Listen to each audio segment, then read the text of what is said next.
Buongiorno ragazzi, bentrovati. Buona vita a tutti. Allora, Noi siamo di nuovo in viaggio. sì, siamo in viaggio, stiamo andando Stiamo al andando? Parco Nazionale del Gran Paradiso. Oggi ci concediamo in questo weekend del 1° maggio questa uscita, nonostante tutte le vicissitudini che stanno contraddistinguendo Questo periodo? questo periodo della nostra vita. Sì, perché allora, noi prende dalla settimana dopo Pasqua. Prima di Pasqua. Prima di Pasqua, vero? Siamo formalmente bloccati a casa. Perché non c'è più la strada di casa nostra. È franata. Il bello di vivere in montagna, le avventure della montagna sono queste. Praticamente è franata la strada, quindi c'è questa situazione particolare per cui per muoverci è un po' più complicato. Sì, abbiamo una fortuna, che avevamo una macchina del meccanico, questa, che quindi è rimasta a valle della frana. E abbiamo una seconda macchina a monte della frana, quindi in qualche modo riusciamo a muoverci e a spostarci e a fare comunque le nostre cose. Quindi, anche se stamattina la macchina a monte della strada non voleva partire. protestava anche lei, dice adesso basta, muovetevi. Sono vecchia, sono stanca. Perciò, però noi perduriamo, resistiamo e andiamo avanti. ok, e quindi ci dirigiamo. Sì, oggi andiamo in una delle 5 valli del Parco Nazionale del Gran Paradiso. Andiamo forse in una delle più famose, non so, vabbè sì, è una delle più conosciute comunque. Andremo in Valle dell'Orco, Ceresole Reale, e poi nel mentre vi inizierò a raccontare qualcosa del parco, perché così iniziamo a fare anche una serie di video dove vi portiamo a scoprire i parchi nostri, quelli più vicini almeno, e sul Parco Nazionale del Gran Paradiso ce n'è da raccontare tanto. Pian piano cominciamo sempre, no? Dal più vicino, poi per allargarci, per andare anche oltre. Sì, fino a che non si concretizzeranno le novità che vi ho accennato durante il viaggio del Camargue. Tenete presente che raccontare i parchi o comunque queste zone naturali, raccontare quella che e poi la natura è anche un modo per far conoscere anche parti del nostro paese che spesso o anche di altre nazioni, anche all'estero, che sono conosciute ma soltanto per certi aspetti, quindi è bello imparare a viverle a 360 gradi, sia per la loro bellezza naturale che per la conoscenza magari più naturalistica. Vabbè, noi abbiamo sempre un occhio fotografico, perché siamo fotografi, anche se quando uno fa fotografia naturalistica dovrebbe approcciarsi a questo tipo di fotografia quasi in maniera scientifica. Che poi c'è la bellezza della natura, che in ogni caso è l'elemento che attira la nostra attenzione, e quindi poi lì andremo ad applicare quelle che sono le nostre conoscenze fotografiche piuttosto che il nostro istinto artistico, lo definiamo noi, a fotografare in una certa maniera piuttosto che in un'altra, o a fotografare delle cose piuttosto che altre. Quindi questo è quello che ci deve sempre portare: l'istinto a fotografare, il piacere di fotografare soprattutto, perché si parte da lì. Sì, fotografare, anche se è il nostro lavoro, è sempre una gran passione. Certo, ed è sempre un gran piacere. Quindi anche tante volte tanti sacrifici, come lo facciamo noi ma lo fanno tanti altri fotografi, lo si fa proprio per l'amore che si ha per la documentazione, ma anche per portare a casa poi qualcosa di bello che possiamo anche e soprattutto condividere con altri.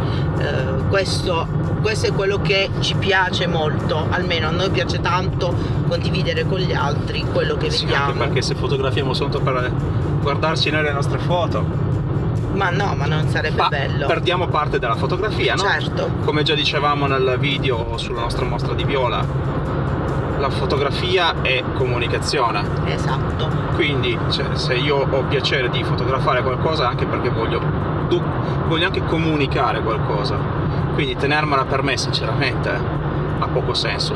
E questo viaggio di oggi è uno di quei viaggi che ci porta a fotografare e a vedere e a trovare degli spunti interessanti su uno degli argomenti che in genere trattiamo, che è la natura.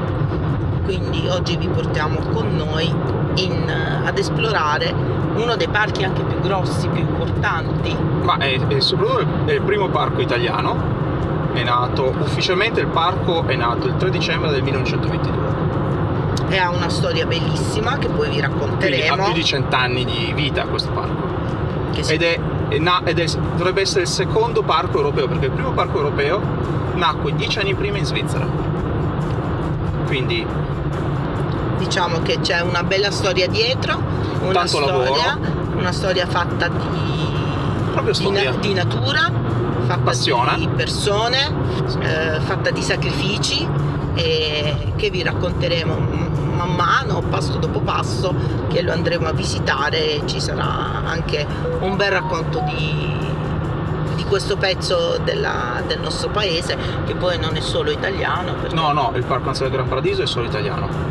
Confina con un parco francese, Ecco. ma non sono ancora fusi, a differenza di quello che è successo nelle Alpi Marittime, dove hanno fatto il parco delle Alpi, del parco del Mercantour, che è la fusione tra il parco delle Alpi Marittime, che è in Italia, e il parco del Mercantour, che è in Francia. e che poi vi faremo vedere. Sì, poi andremo anche lì. Però vabbè, comunque è confinante. Sì, confina con la Francia, e un parco diciamo sovraregionale, perché comprende 5 valli tra Piemonte e Valle d'Aosta.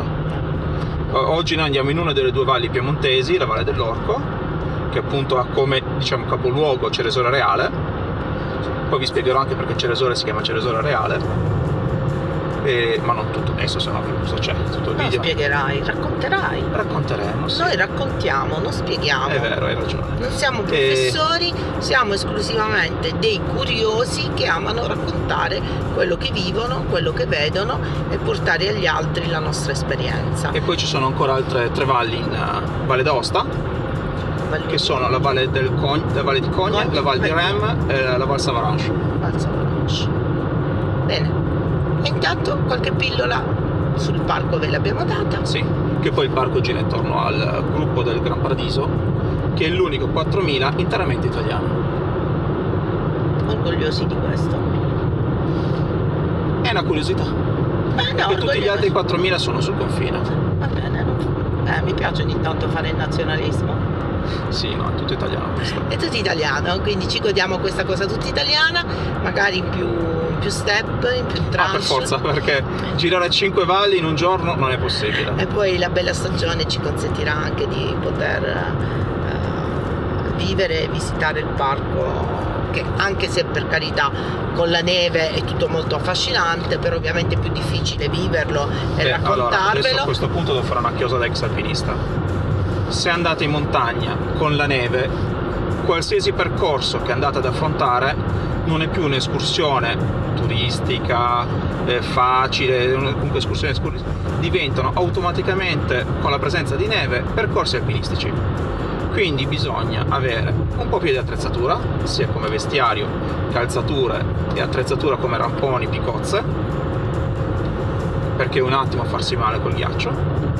E poi bisogna avere le conoscenze nivologiche, cioè capire dove andiamo a infilarci, perché poi un attimo rimanere sotto le valanghe. E soprattutto tanta prudenza, Sì. e poca incoscienza. Incoscienza zero, alla montagna non si dà del lei, e invece molti vorrebbero dargli del tu, alla montagna si dà del voi. Ricordatelo sempre, perché un attimo trasformare una piacevole giornata in un incubo. Quindi ragazzi, e dopo queste pillole di saggezza sulla gestione dell'approccio alla montagna, sempre con rispetto, sempre, Ci vediamo tra un po'. a dopo. Ciao! Ciao!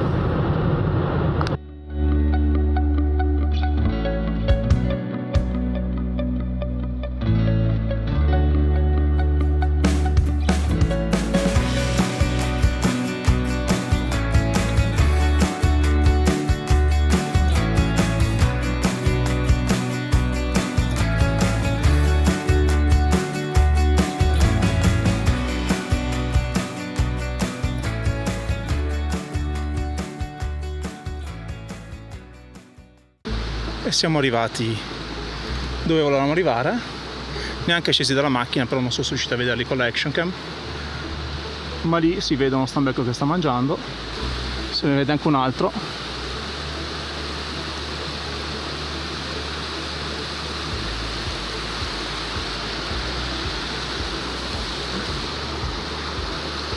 Diciamo che qui nel parco gli animali vengono poco disturbati dalla presenza umana, perché non essendo più cacciati non hanno più tutta questa diffidenza, ecco. Poi adesso vi metto subito un paio di foto giusto per mostrarveli, perché non ho fatto neanche in tempo a tirare fuori la roba per l'attrezzatura per fare un po' di video. Troppo belli. Così finalmente lei ha visto gli stambecchi dal vivo, perché è la prima volta riesce a vederli.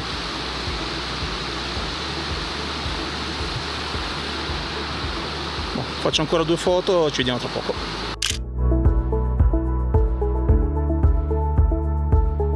Eccomi. Allora, qui stiamo facendo praticamente la pesca facilitata della fotografia naturalistica. Qualche immagine probabilmente ve l'ho già fatta vedere, non so come monterò perché ho fatto delle riprese con lo M1.2 e il 300 F4 e adesso giro l'action, qualcosa dovreste vedere anche con l'action, sono vicinissimi.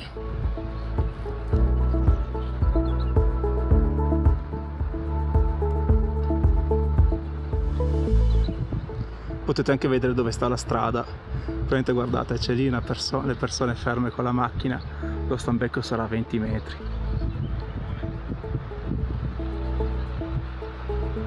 Ce ne sono 3, 5, 6, 7, 8, 9 stambecchi a vista.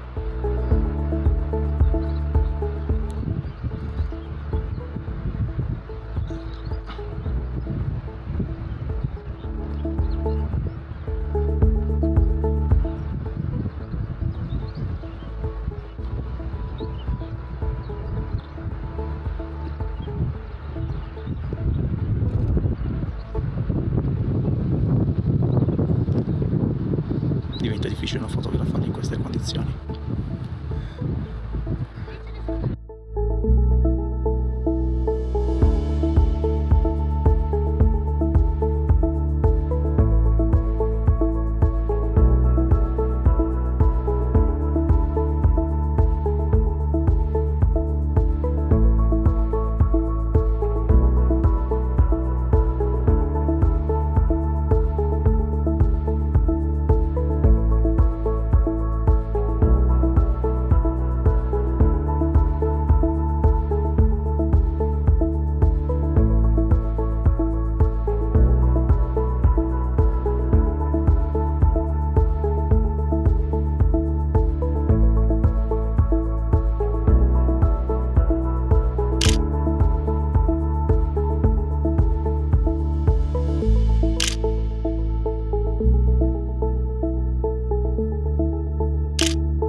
Ha appena fatto anche una sua passata, un bellissimo gippetto che sono riuscito a filmare col 300 F4 a mano.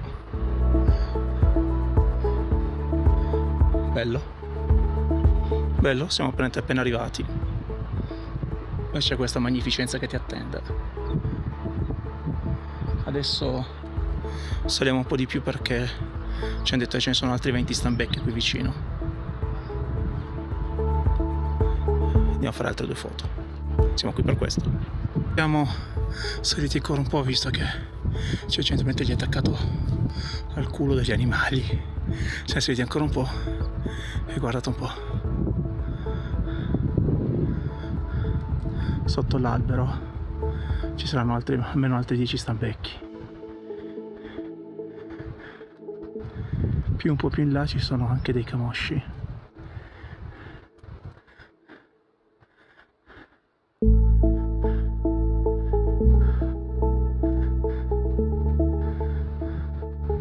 Abbiamo un po' di fiatone perché la sete si fa sentire. I camosci sono da sopra, non so se si vedono con l'action cam. Tanto lì ci sono altri stambecchi vicino alle baite. Io ne vedo almeno 3 da qui.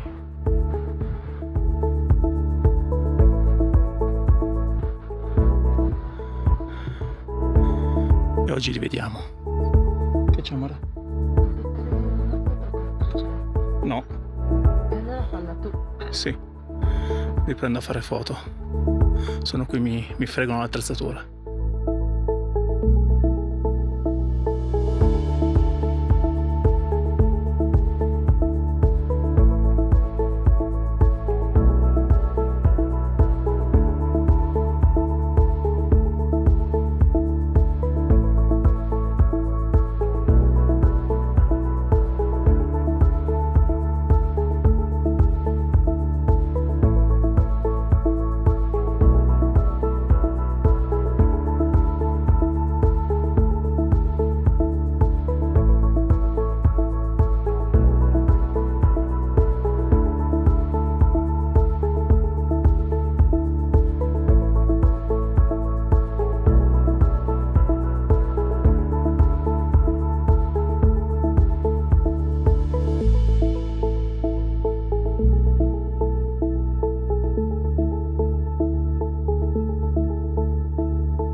Che sono così vicini che col 300 f4 che su Olympus vale un 600 mm faccio fatica a inquadrare tutto quanto l'animale. Ma meglio me col 40-150. Sì, riesci a inquadrarli perfettamente. Sì, ho una bella inquadratura, soprattutto adesso che la scena è meravigliosa.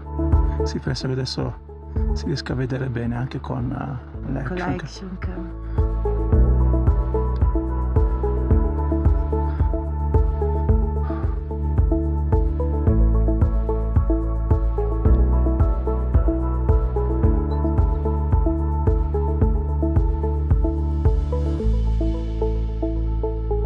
Ci sono tutti gli altri sotto quest'albero.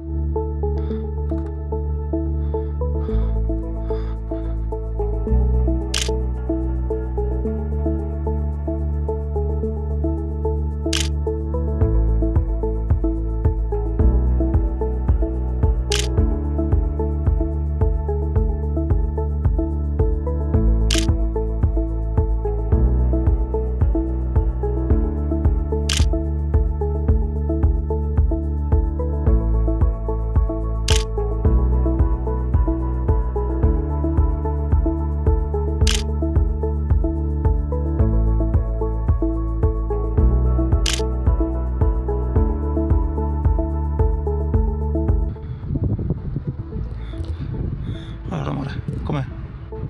Ah, bello. Ti stai divertendo? Sì, sì.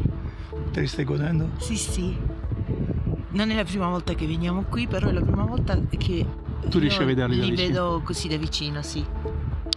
Vabbè, le altre volte siamo venuti anche in una stagione che erano ancora Era difficile. Avevi visto tanti camosci da vicino? Sì. I camosci, vabbè, i camosci ci sono anche a casa nostra. Sì. Faccio ancora 2 foto, va. Approfittiamo. Adesso non so se mi basterà il 600 f4 per fare questa ripresa, ragazzi. Preparatevi perché state per vedere veramente una foto naturalistica difficilissima. Cioè Antonella è qua, la vedete? Sono lì, stupendi, mai avuti così vicini.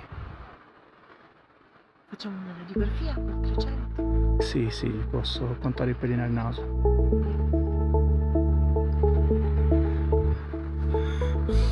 Vabbè, approfitto, faccio dei gran ritratti mo.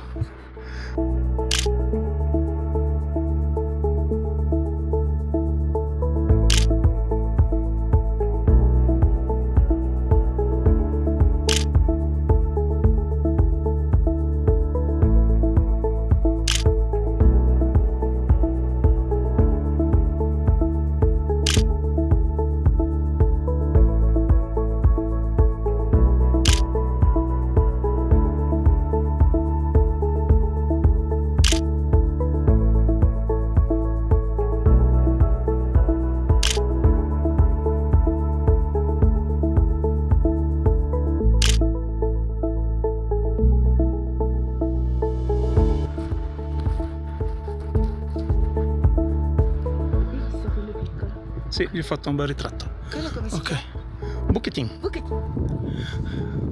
Ok, lasciamo in pace gli stambecchi, perché poi si presentano anche le persone con gli smartphone che si avvicinano fin troppo. Sono già pazienti e inverosimili questi animali. Li ringraziamo e togliamo il disturbo. Adesso andiamo a riposarci un attimo perché sono già stanco. Anche l'entusiasmo. Sì, oggi è andata bene. Per iniziata è già andata bene. Ho anche... No, ci sono i crocchi bianchi, piccoli, ma ci sono. Cominciano a uscire anche questi. Ho anche fatto la ripresa del civetto barbuto. Ho l'avvoltoio degli agnelli, che è un animale che è stato reintrodotto in Italia e nel parco del Gran Paradiso si riproduce. Però adesso prendo un attimo fiato e vi spieghiamo qualcosa del parco anche, così qualche raccontino in più. Su questa montagna letteralmente ci sono stambecchi ovunque. Dove mi sto girando vedo stambecchi. Fantastico. Boh, a tra poco, con un po' più di fiato nei polmoni. E continuiamo. Abbiamo lasciato gli stambecchi perché ci hanno concesso già molto tempo, erano tranquillissimi, stati fantastici. E sulla strada, perché guardate dove sono parcheggiate le macchine, qui c'è mia sorella e qui ci sono delle orchidee, le prime orchidee della stagione.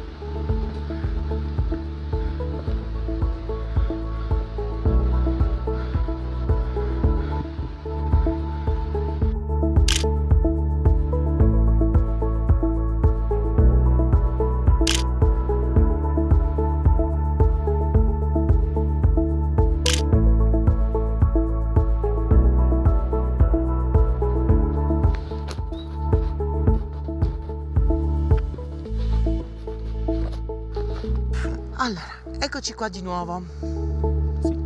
Adesso siamo in passeggiata intorno al lago di Ceresole Reale, un anello di 3000 metri circa. Wow, dove l'hai letto? Cerepanello. No, non sono perso. Io faccio attenzione quando cammino. Bang, abbiamo fatto adesso, abbiamo fatto il CID, abbiamo fatto Il CID. E quindi questo anello di un lago bello Quando di quando Cesare Reale, che poi è un lago artificiale. che è un lago artificiale, ma comunque bello quando c'è acqua. Infatti adesso è abbastanza basso, nonostante tutte le piogge di questi giorni è abbastanza basso. Parliamo però del parco. Sì. Il parco nasce ufficialmente nel 3 gennaio 1922. 1922. Però in perché? realtà la protezione in zona nasce molto prima.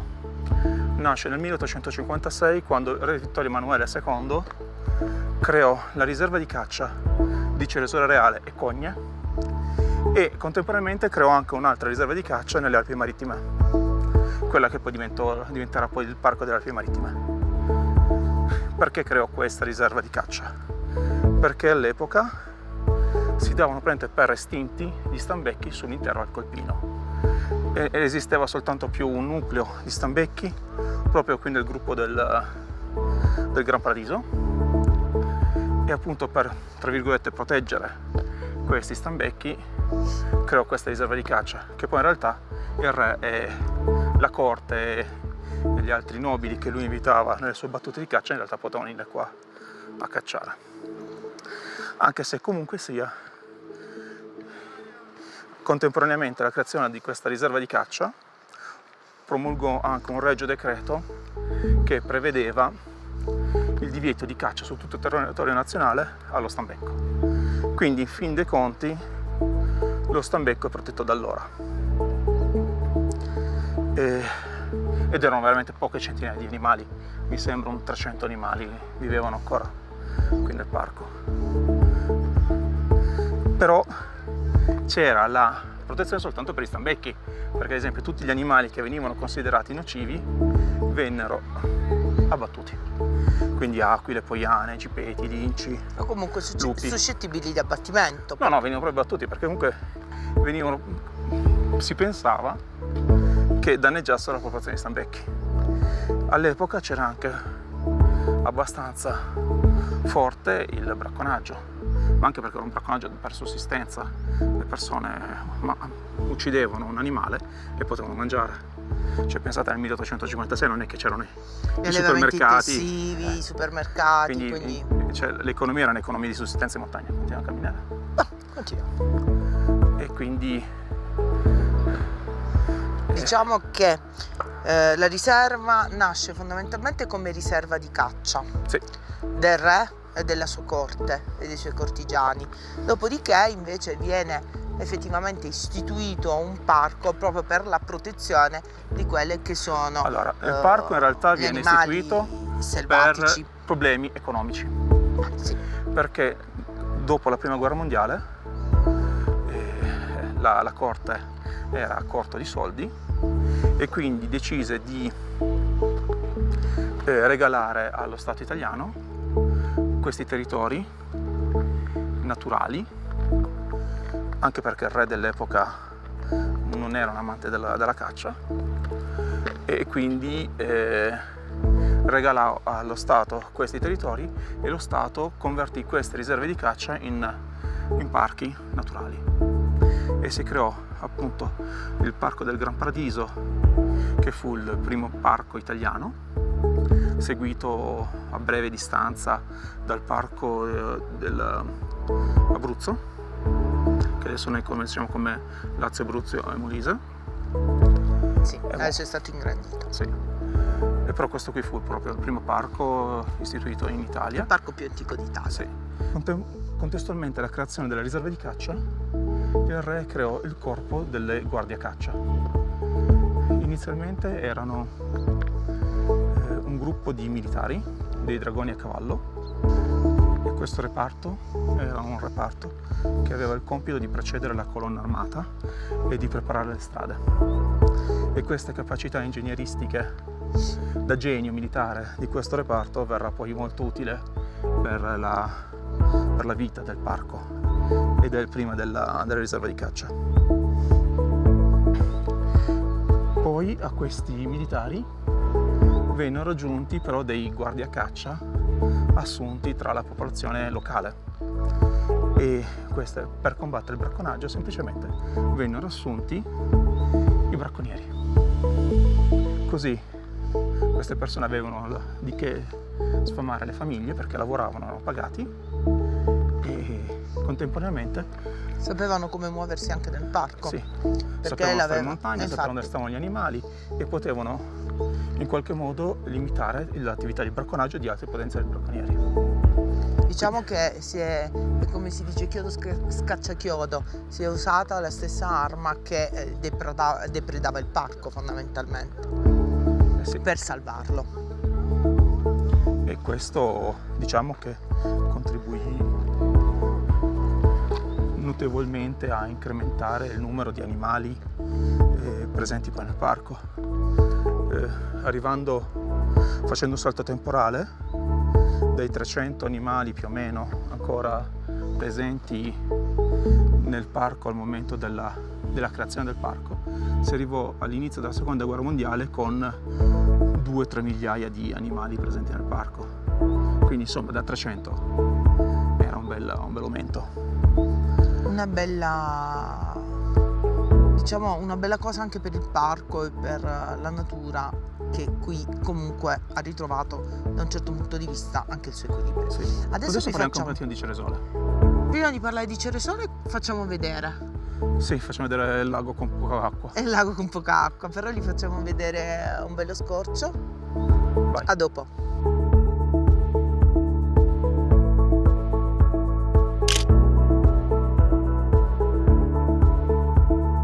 Allora, visto che siamo a Ceresole Reale, parliamo un po' di Ceresole Reale. All'inizio Ceresole Reale si chiamava unicamente Ceresole. L'appellativo reale venne aggiunto in seguito, quando con la creazione prima della riserva di caccia e poi del parco si creò una nuova economia, quella del turismo di montagna.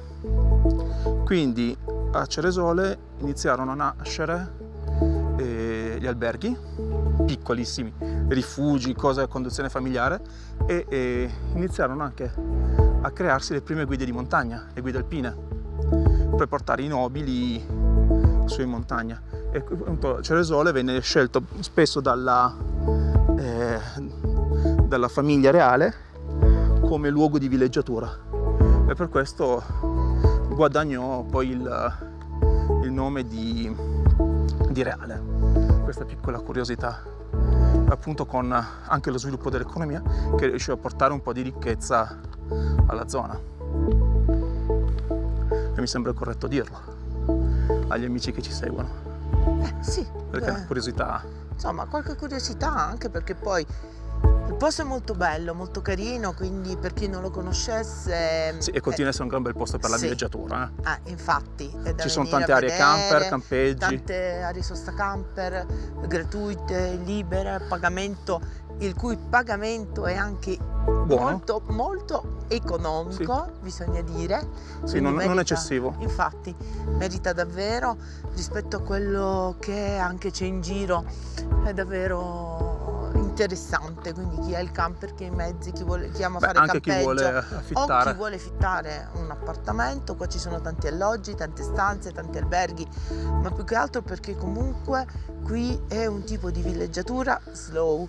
Sì, allora questa qui è visto che siamo in un parco, e il parco poi, all'inizio il parco era un parco a protezione totale, quindi all'inizio ingessò totalmente le attività. Poi piano piano ci sono state delle deroghe, delle modulazioni, diciamo. Ci sono state delle concessioni. Sì, una piccola precisazione per chi come noi ha i cani. Come vedete oggi noi non abbiamo i cani. Lupo e Bella oggi non sono con noi perché nel parco ci sono delle regole ben precise. Sì, molto ferree. I cani non sono fondamentalmente ammessi nel parco se non in alcune zone. Per chi fosse interessato a venire su con gli amici a quattro zampe, può rimanere soltanto. Ci sono comunque tutte quante le mappe ben segnalate sul sito del parco, dove c'è proprio indicato dove è possibile transitare con gli animali. Piccolo inciso, visto che avevo controllato per questa zona, in realtà in questa zona a Ceresole Reale coi cani si può stare, come si può fare la strada asfaltata che arriva al lago del Sarrù. che è più o meno la zona dove eravamo noi oggi. Però ad esempio dove siamo saliti per fare le foto agli Stambecchi è assolutamente vietato nei sentieri andare coi cani. Nei sentieri è assolutamente vietato andare coi cani, anche al guinzaglio. Questo perché ringraziamo quelli che lasciano liberi i cani. E vabbè, bisogna dirlo. Sì. Ci va educazione. Ma in ogni caso bisogna sempre ricordare che non disturbiamo i selvatici. Dovunque si va, anche laddove non ci sono regole ferree come in questo parco, in qualunque posto andate, noi abbiamo i cani, siamo stati in Camargue, l'avete visto. Siamo stati anche in altri parchi. Siamo stati anche in altri posti, ma i cani li abbiamo sempre tenuti al guinzaglio, per rispetto delle persone, per rispetto dei luoghi, per rispetto anche degli altri animali. Soprattutto se siete in un parco, è bene, per quanto il vostro cane sia tranquillo, educato, bravo, nessuno mette in dubbio questo, è sempre bene tenere vicino a sé gli animali, proprio anche per la loro tutela. Sì, Poi, anche perché ci possono essere pericoli anche oggettivi per i cani. Esatto. Ad esempio l'incontro con una vipera per un cane può essere mortale. Quindi alla fine, no, è giusto anche A proposito di vipera, valutare queste cose. a proposito di vipera, A proposito degli spropositi, qua nel parco io un po' di anni fa fotografai una vipera con una mutazione genetica, ovvero la vipera Aspis concolor, che è una vipera che sta perdendo i rombi. Normalmente la livrea della vipera è grigia o marroncina, beige, con i rombi neri. Questa vipera sta perdendo i rombi, quindi occhio anche a cosa incontrate mentre camminate. Mi raccomando, sempre gli scarponi, perché in montagna i serpenti ci sono. Siate prudenti, e ci sono anche queste rarità, questo animale che sta avendo una mutazione. Quindi si sta evolvendo. Viviamo sempre i luoghi dove andiamo con molto rispetto, perché così anche i luoghi rispettano noi. Diventa reciproca la cosa, ci godiamo le gite, ci godiamo le passeggiate, ci godiamo i momenti di relax e sicuramente tutto diventa più bello. Ci vediamo fra un po' che vi facciamo vedere un altro po' di questa bella passeggiata. A dopo!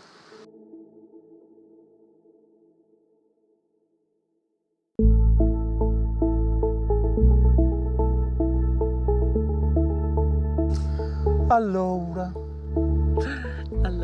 ci siamo. È il momento dei saluti. Sì, vabbè, non è che chissà che cosa terminale è. No, vabbè. Chiudiamo il video. Chiudiamo di la prima oggi. puntata sul Gran Paradiso. Giusto. Diciamolo pure che è la prima puntata sul Gran Paradiso. La prima di non si sa quante, ma lunghe, tante puntate. Beh, ci sono tanti posti da andare a vedere. Tanti posti da andare a vedere. Ci sono quante valli? 5 valli, 3 in Val d'Aosta e 2 in Piemonte. Questa è la prima, la Valle dell'Orco, Poi che è una delle principali. Poi vi faremo vedere non Poi solo... c'è la Val Soana in Piemonte. Ma non solo la parte naturalistica, faremo vedere No, anche c'è i borghi. tutto, certo. Vi racconteremo anche I centri visita, se infatti, possibile, i centri visita del parco. Il giardino botanico Paradisia. Esatto. Insomma, ci sono tante cose da vedere, quindi Sì, per questo poi faremo anche una playlist dedicata al parco. Al parco, esclusivamente sul parco. Però per oggi diciamo che Chiudiamo qui per oggi. abbiamo dato. Siamo soddisfatti. Sì, siamo contentissimi. A parte la partenza di questa mattina un po' in handicap, tra la macchina che non parte, la frana. Sorvoliamo. Però abbiamo recuperato la grande appena arrivati nel parco. Per questo. Neanche scesi dalla macchina. C'erano i Stambecchi che venivano a salutarci, benvenuti. Il gippetto, fantastico. Meglio di così si muore. E cosa dobbiamo dire più? Non so, volevo dire qualcos'altro. Tu dimentichi di dire qualcosa? No, vabbè. Iniziamo anche a dire una cosa: se a qualcuno facesse piacere venire con noi e fare un workshop in giornata, anche 1 a 1 in montagna, per imparare a scattare queste cose qui, ci siamo, contattateci sul nostro sito raccontarecolaluce.it. Trovate tutti i riferimenti o sui nostri social, trovate Facebook, tutti i riferimenti Instagram. e Poi se a qualcuno piace le nostre foto, me le vuol comprare, c'è sempre il nostro sito che è work in progress, perché siamo io e lei e io, quindi ragazzi, tra fare video, sviluppare le foto, attività social, attività gestione del sito. Ma piano piano cresce anche quello, quindi Sì. e in ogni caso, se volete, c'è il nostro portfolio e poi ci sono le foto Sì. anche sugli album di Facebook, dei nostri social, quindi qualcosa trovate sempre, e se siete interessati non preoccupatevi, contattateci, o altrimenti potete trovare le nostre foto anche sul sito di Sal Digital, che è il nostro partner per tutte le stampe, per tutto ciò che riguarda la stampa dei nostri lavori, non solo delle foto ma anche degli album, di tutti i prodotti fotografici possibili e immaginabili che si possono stampare. Noi ci appoggiamo esclusivamente a Sal Digital per la qualità della stampa, perché bisogna dire che è eccellente. Non siamo sponsorizzati da Sal Digital. No, non siamo a noi non ci sponsorizza nessuno, siamo noi che sponsorizziamo gli altri, però ci sembra giusto, nel momento in cui c'è della qualità e c'è del lavoro fatto bene, porlo Sì, in noi ci evidenza. troviamo bene di conseguenza. Quindi per noi va benissimo. E se volete ci sono anche le nostre foto lì su Sal Digital, che potete già comprare direttamente anche con la stampa. Oppure se qualcuno vuole imparare a fotografare o migliorare la sua tecnica fotografica, abbiamo i nostri workshop, Abbiamo sia i in workshop presenza che in online, ma soprattutto abbiamo dei corsi dedicati, dei Sì. percorsi dedicati, percorsi un po' più specifici, percorsi sul ritratto, percorsi sull'autoscatto, che nascono e sono legati essenzialmente ai nostri progetti fotografici, e percorsi anche sulla fotografia specifica in natura, quindi la non solo natura, natura naturalistica, close up macro, panorami, Esatto. ma anche ritratti e vi dicendo. infatti quello che dicevo prima. Questo Poi ragazzi, e questa è diciamo la parte promozionale nostra. sì, di nostra quello che attività. facciamo, ma anche per farvi conoscere un po' che tipo di fotografi siamo, cioè alla fine siamo comunque dei fotografi che amiamo quello che facciamo, quindi ci piace anche poi condividere con gli altri, trasmettere agli altri la nostra conoscenza, la nostra esperienza e quello che poi abbiamo imparato durante il nostro percorso. Poi Poi se vi è piaciuto il video mettete un like, soprattutto iscrivetevi al canale. se avete da chiedere, se volete commentare, a noi fa piacere, scriveteci. Sì, se avete curiosità sull'attrezzatura, se Su volete tutto, consigli, su tutto. Se volete Nikon, sapere Olympus, anche usiamo l'alimentazione degli stambecchi che abbiamo fotografato oggi, perché può essere anche una curiosità interessante, noi ve lo diciamo. Qualunque cosa, scriveteci e noi ve lo diciamo. A qualunque curiosità voi abbiate cercheremo di rispondere, o comunque interagite con noi, che ci fa piacere perché fa crescere il canale, cresce il nostro canale, poi ci cresce divertiamo insieme anche. a voi, e poi ci possiamo comunque, quando volete, ritrovare in presenza, assolutamente. Quindi Detto ciò, ci vediamo alla prossima. alla prossima, ciao ragazzi, Ciao. ciao.